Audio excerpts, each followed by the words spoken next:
Hi hello friends నమస్తే welcome back to our channel Anitha Chandra creations. ఈరోజు మన వీడియో పీరియడ్స్లో వచ్చే నొప్పికి కొన్ని టిప్స్ అండి. అవి ఫాలో అయితే కొంచెం మనకి నొప్పి అనేది తగ్గే ఛాన్సెస్ అనేది ఉంటాయి. అంతకంటే ముందు మన ఛానల్ ఎవరైనా ఫస్ట్ టైం చూస్తున్నట్లయితే తప్పకుండా లైక్ చేయండి, షేర్ చేయండి, మన ఛానల్ని సబ్స్క్రైబ్ చేసుకోండి.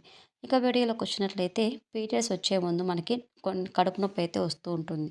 ఆ నొప్పి ఎక్కువగా ఎప్పుడు వస్తుంది అనేది తెలుసుకుంటే అంటే ఎలాంటి జాగ్రత్తలు పాటించాలని చూసుకున్నట్లయితే రక్తం ఎక్కువగా పడుతున్నప్పుడు దిండు నడుం కింద పెట్టుకుని పడుకోవాలి.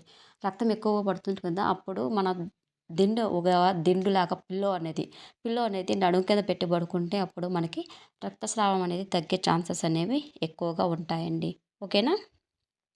నెక్స్ట్ చూసుకున్నట్లయితే ఒక స్పూన్ వాము తీసుకునేసి ఒక గ్లాస్ వాటర్ అనేది వేడి నీళ్ళు తీసుకునేసి దాంట్లో కలుపుకొని బాగా గోరువెచ్చగా అయిన తర్వాత తాగినట్లయితే మనకి ఖచ్చితంగా పీరియడ్లో వచ్చే నొప్పిని అనేది మనము కంట్రోల్ చేసుకోవచ్చు. ఓకేనా. నెక్స్ట్, బాగా పండిన అరటిపండు తిన్నా కూడా నొప్పి అనేది తగ్గుతుంది.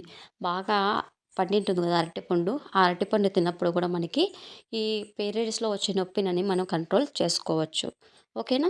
నెక్స్ట్, ఎక్కువగా నొప్పి ఉన్నప్పుడు చిన్నగా వాకింగ్ చేయడం వల్ల కూడా నొప్పి అనేది తగ్గుతుంది. మనకి కడుపు నొప్పి ఎక్కువగా ఉంటే మనం అలాగే ఉండిపోకూడదండి. అటు ఇటు వాకింగ్ చేసినా కూడా మనకి ఆ పెయిన్ అనేది తగ్గుతుంది. ఓకేనా.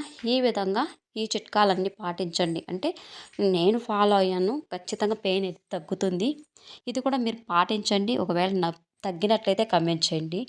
Thank you so much. అలాగే ఎటువంటి డౌట్ ఉన్నా కమెంట్ చేయండి, 100% రిప్లై అయితే ఇస్తాను. Thank you so much for watching friends. అలాగే బేబీ బాయ్ నేమ్స్ కూడా ఉన్నాయి చూడండి, నచ్చితే లైక్ చేయండి. అలాగే ఎటువంటి లెటర్ కావాలన్నా కమెంట్ చేయండి, 100% వీడియో అయితే చేస్తాను. Thank you so much for watching. Subscribe our channel.